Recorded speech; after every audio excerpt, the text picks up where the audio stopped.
Hey, are we all here?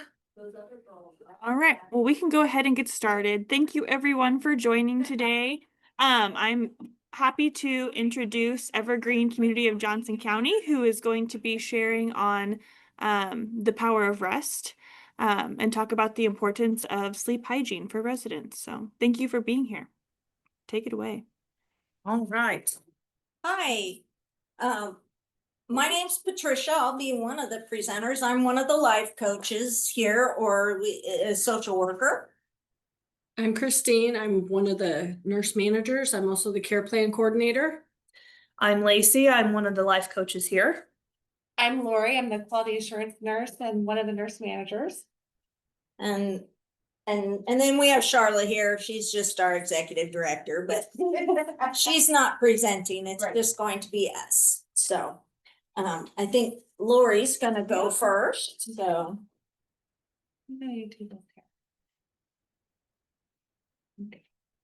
Okay, we're gonna get started here. Okay, so let's start with why sleep matters. So we all know how important sleep is for health. Today, we're gonna not only talk about the clinical effects of good sleep, but also the personal ones as well. Sleeping isn't just downtime, it's the body's time to heal, restore, regulate mood and memory. For adults over 65, the recommendation is 7 to 8 hours of sleep each night, but nearly half of older adults report insomnia symptoms, and among those living with dementia, as many as 70% experience disrupted sleep. Sleeping less than 6 hours a night is linked with the higher fall risk in poor mood and cognition. So not getting enough sleep can cause harm. Research shows that over time, it can increase your risk of high blood pressure, heart disease, and diabetes. What this shows us is when sleep is poor, we see the effects. We have confusion, irritability, more falls, slower recovery. But the deeper cost is how it feels. Being awakened abruptly, having lights switched on, or feeling like your rest doesn't matter. When we protect a resident's sleep, we're not only improving outcomes, but we're preserving dignity. And that's what resident-centered care is truly about. Which brings us to the science of sleeping and aging.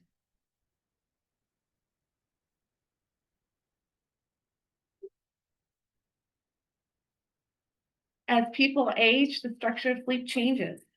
Deep restorative sleep becomes lighter and more fragmented. Older adults tend to go to bed earlier, wake up earlier than younger adults. Sleep tends to be shorter and lighter, and you may wake up more often during the night. Many older adults don't sleep well. Factors such as medications, pain, and mental health can make it difficult to get a good night's sleep. And resident-centered care means understanding those patterns and responding in ways that respect both the person's body and their preferences. Now let's talk specifically about dementia and sleep. We have a large dementia population. And dementia, people are more at risk for experiencing sleep problems, including sleeping a lot or not enough, waking up many times during the night, napping a lot during the day. They can be restless, agitation, irritability, and confusion as daylight begins to fade, known as sundowning. When we support sleep for someone living with dementia, we're giving them a sense of calm, safety, and a sense of belonging in their own space.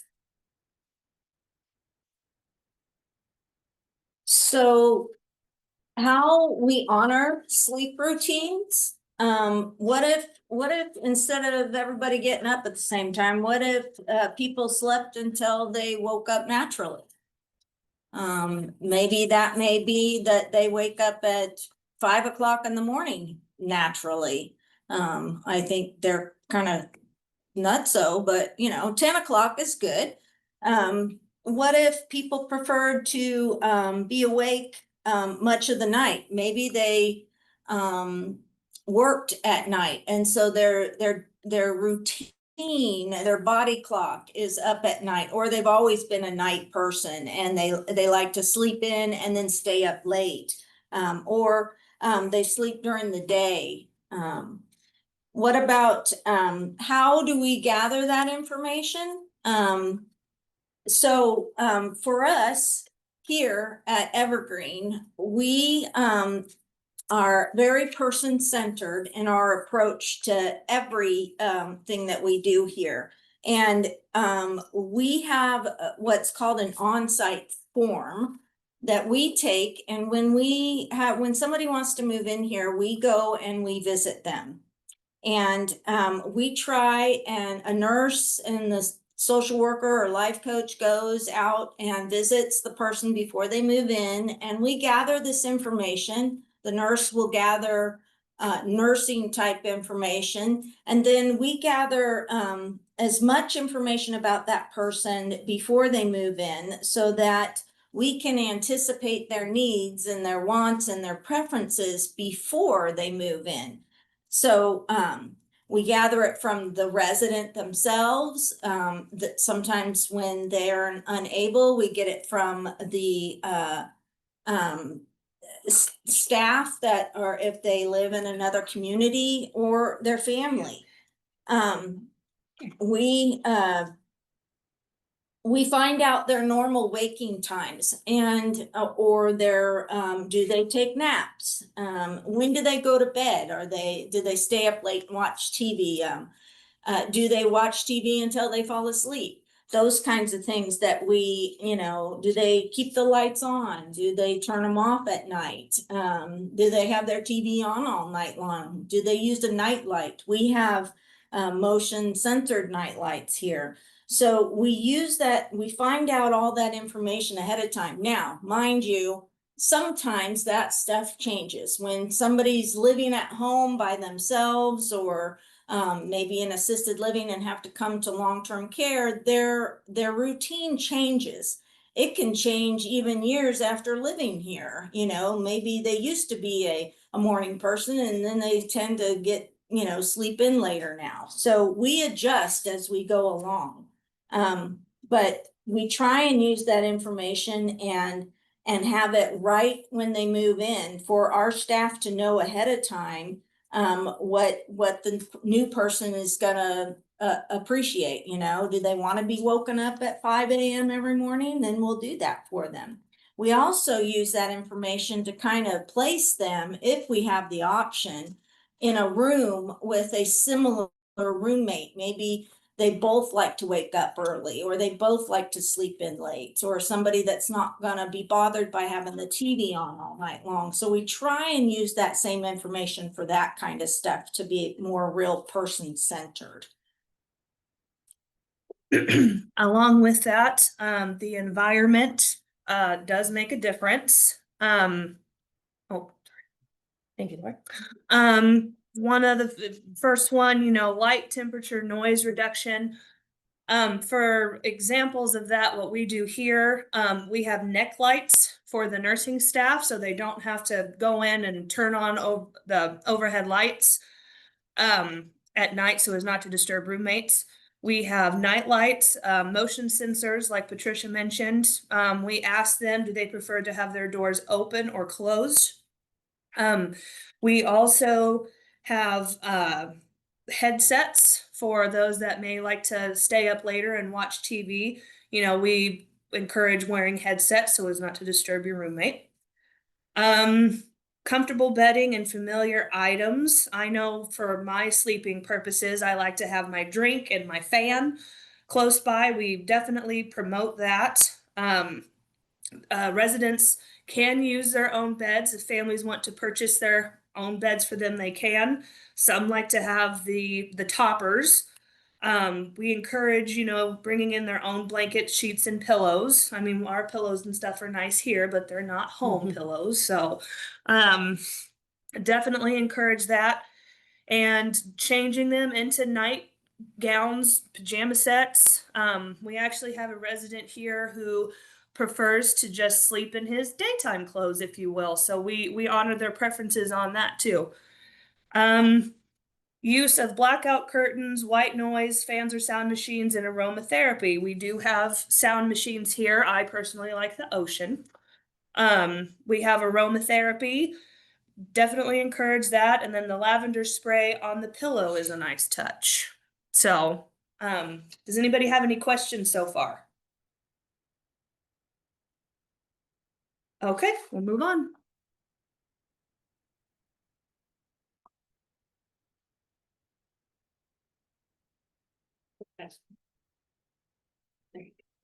Okay, so not only do the choices that the resident or make during the night and what we can help them with during the night affect their sleep, but also it's the choices that they make during the day and how we can help them to make good choices throughout the day to help them get a better night's sleep. So obviously activity and exercise is a huge component for them getting to sleep well. If they're worn out at bedtime, then they will fall asleep easier and faster. They have a tendency to sleep longer and more soundly during the night. So we have activities that last most of the day. We do have activities, everything from exercise classes to social engagements with bingo or mimosas and muffins. We have just about everything imaginable for them to do throughout the day to help keep them going and with, for a lack of better terms, wearing them out so that they do sleep well at night. The importance of natural light is actually really, really huge. Natural light exposure is crucial for improving sleep quality. Some residents enjoy this first thing in the morning. Some may enjoy it in the afternoon when it's warmed up a little bit. We do have a courtyard where the residents can go and sit in the sun, and we provide sunscreen as well when it's those warmer months, so that they can go and get that sunlight, that natural light, the vitamin D when they choose to, as long as it's safely. But the natural exposure to light actually is wonderful. It signals to the brain that it's daytime. So except for our overnighters that you may have worked night shift, for everyone else that's used to that daylight, it reminds our brain that it's awake time. So if we can get them outside, they have less likelihood of possibly napping extended periods throughout the day, and they're staying awake. So by spending at least 30 minutes to 2 hours in the natural daylight, individuals can synchronize their circadian rhythm, that sleep-wake cycle, and improve the overall quality of sleep that they're getting. And again, sometimes that morning sunlight is very important for certain residents because that signals to the body that it's time to get up.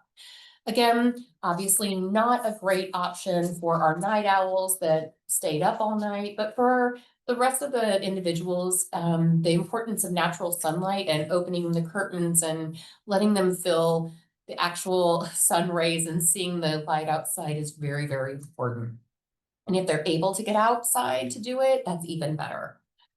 And then balanced nutrition. So sometimes diet can actually impact how a resident sleeps. For anyone that may have ever been pregnant and had heartburn at night, we all know that food choices can impact how we sleep. And it's the same with our residents. So we always want to encourage them to have a balanced, nutritious diet. We have open dining hours at our facility where they can have the snacks of their choice, or at our neighbor or at our community, where they can have the snacks of their choice anytime that they prefer. And with that being said, we also do have non-caffeinated beverages that they can choose for later in the day as to not keep them up at night. We also do know that certain types of food and certain nutrients do help the quality of sleep that they can have. Magnesium found in nuts and seeds and leafy greens helps relax the muscles and calm the nervous system. Tryptophan, we've all had the Thanksgiving turkey dinner that's made us sleepy. If a resident's having issues sleeping, we know that there's certain types of foods that may help them fall asleep in the evening or help them get a more restful night. So we want to make sure that their daytime choices help improve their nighttime rest and the quality of their sleep.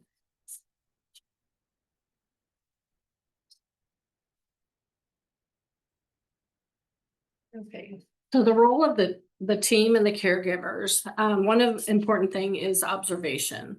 So as the residents are being cared for throughout the day, staff is noticing, we pay attention to noticing patterns, whether they're restlessness or wandering. The first thing that is very important that we try to use is non-pharmacological strategies. If a resident with dementia, as an example, is walking or waking during the night and ask if they would be agreeable to a warm bath or shower. This may help in reducing anxiety, help with enhanced sleep quality. We've also found that animals can be very helpful in reducing anxiety and allowing for restful sleep. We have a lot of animals, a lot of dogs in the community, and we have some residents that it's care planned if they are experiencing that anxiety, that's one of the things that they enjoy. And it all stems from teamwork. So it takes everybody to take care of the residents, to observe. It's the nurses, the CNAs, life enrichment, and family members. And it truly does take a village. A lot of things on resident care plans are about redirection. We also have a lot of residents where we use the let's go approach. Some will, say no to a lot of things, but if you're using the let's go approach, they're more apt to want to participate in the activity, whether it's activity or ADLs. This one? Yeah. Okay. Person-centered waking, napping, and going to bed. So on everybody's care plan, we have the preferred time that they want to get up, preferred time that they want to go to bed. Also, there's residents that want to take naps at specific times in the afternoon. So we don't have any lists. We don't do group wake-ups. Everything is based off what the resident wants and needs. We nap per the resident's routine, not the home's routine. Bedtime means bedtime. It's not just after dinner. So they're not eating dinner and then everybody's getting put to bed. We are looking at the care plan. We've got residents, some want to stay up late. Some do like to go to bed right after dinner, and there's some that don't. They have specific times and we follow those. And everything is on the care plan. Using their own bed and pillow, as it was mentioned earlier, if we do provide beds, but they may want their own bed and the family has that option to bring that in, those things in. Consistent staff in place is very important here. We have a lot of residents that are used to certain staff members taking care of them, and that's why we really strive hard to have consistent staff members that are in place.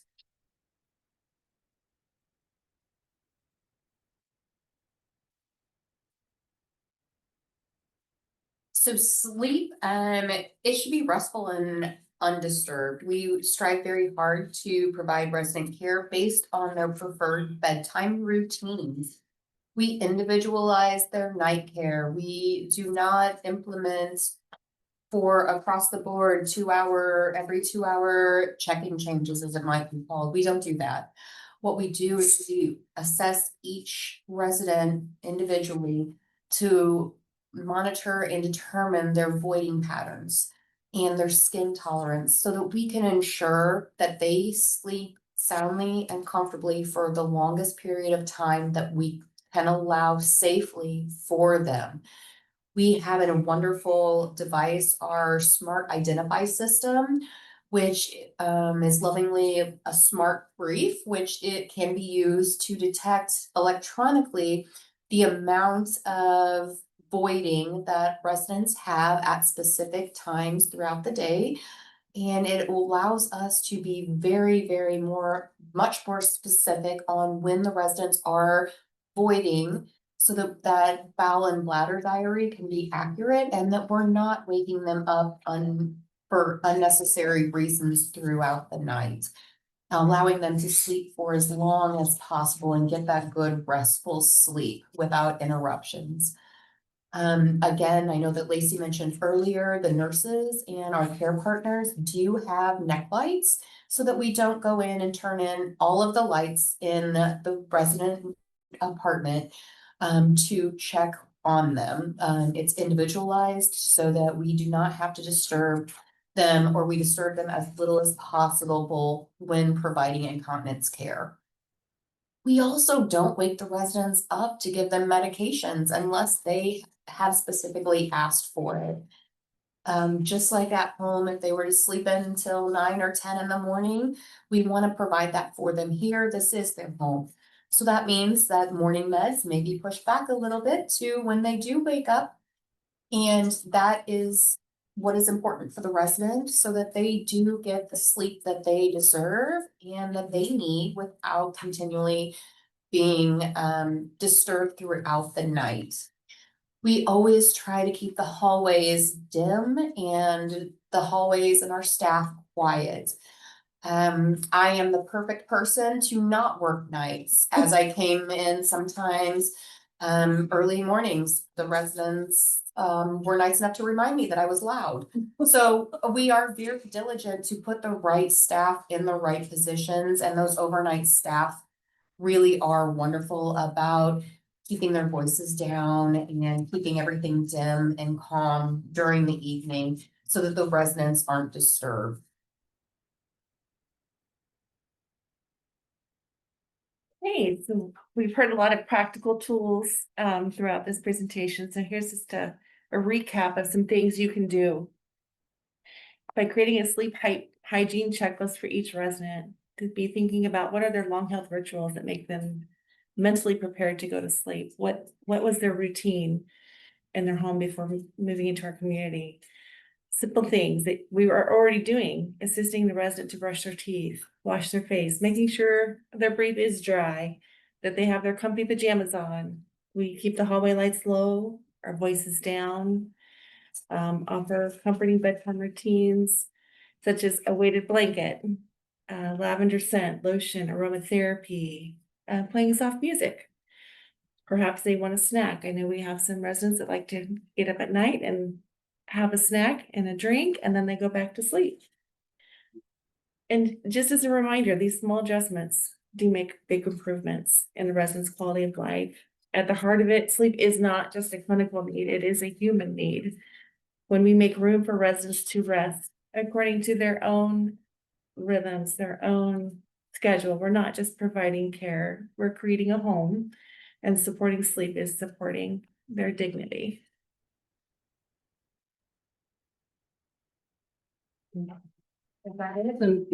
Some quick wins for the team. There's 5 things that you can do tonight. Is dimming the lights early, lowering noise levels, offering them a warm drink, respecting their preferred bedtimes, and very important is keeping routines consistent.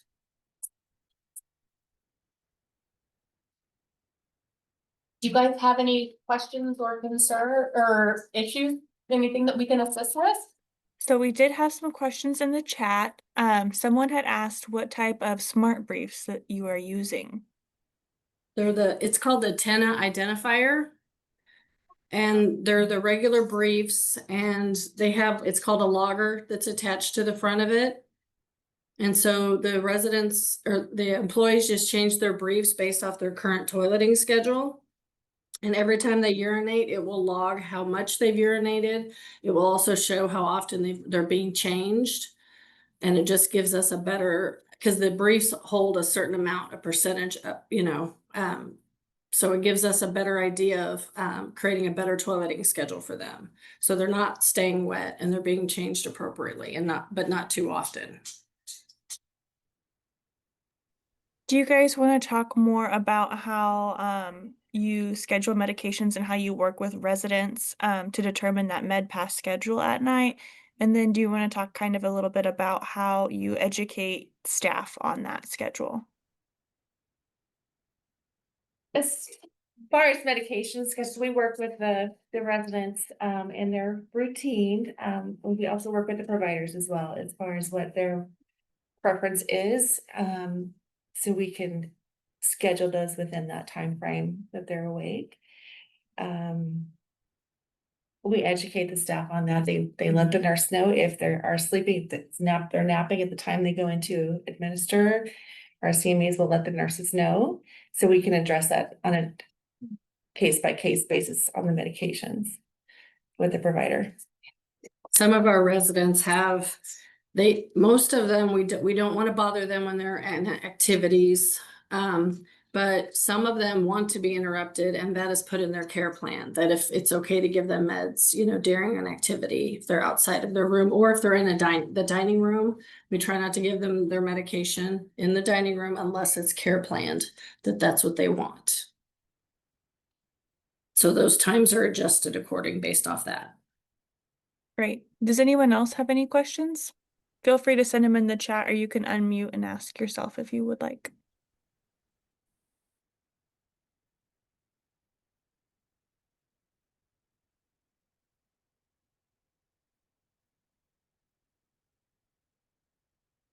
Do you guys have any stories you would want to share about how you adjusted or anything that pertains to sleep? Lori, I know you got them. So, just one thing, we just really take, people's preferences into account. They run, our residents run the show. They tell us when, where, how, why. We had one gentleman, I remember, and well, we have, like most places probably, some people don't even have beds in their rooms. They prefer to sleep in the recliner. So we take the bed out so they have more room. We had one gentleman who preferred to sleep on the floor.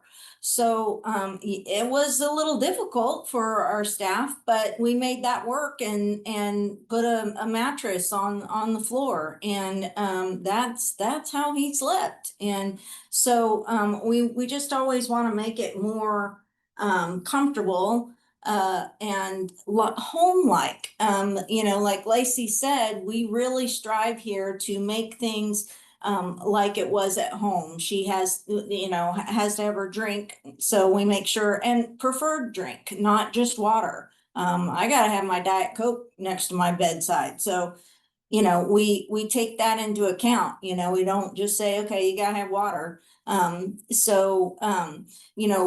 Making it home-like for the resident, making sure their phone is plugged in next to their bed, because that's what makes them feel safe and secure, to have that phone next to them. Or a fan.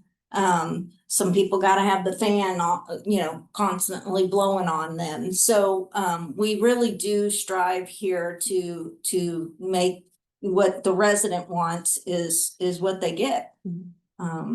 So We have one resident as an example. She does not want to be disturbed it used to be between 10 and 6 a.m. And that's care plan that way, but she's changed in the last few months. At 3:35, she wants 2 pitchers of water brought into her room and filled up, and then she will call when she's needing more water. So that's one of the things, and we care plan that and we provide that for her.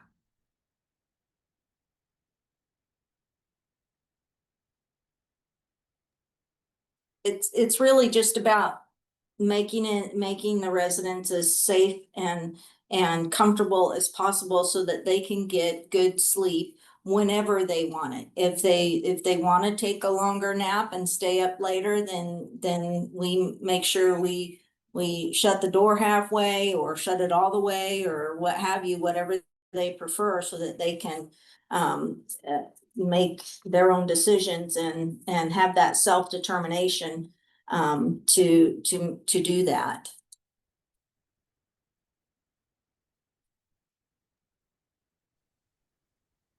Does Anything anyone else? have any questions or comments? Does anyone else have any stories that they would want to share that pertain to sleep? Is everybody awake? We are really good at our job. Does anyone have any cool products that they use that they would like to share?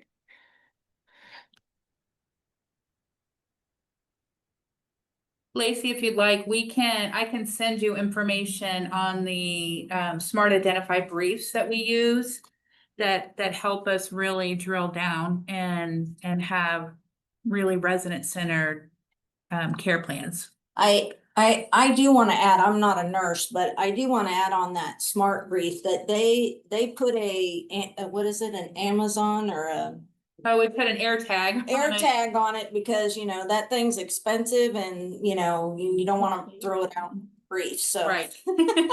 So if you do go that route, make sure you put a air tag on it. Yes, I've had a couple people message. If you could send me like the link to that, and when I send out Sure. the slides afterwards, I'll attach that in the email. Okay, absolutely. Thank you. Well, if nobody else has any questions or stories that they want to share or products that they want to share, I think that's all we have. Evergreen, thank you to your team for being a part of this call and sharing your practices and your wisdom with the rest of us. But other than that, I hope everyone has a good rest of their day and their week. Thank you. Thank you. And I'll stay on if anyone has any peak questions. Okay, thank you, JC. Yes, thank you.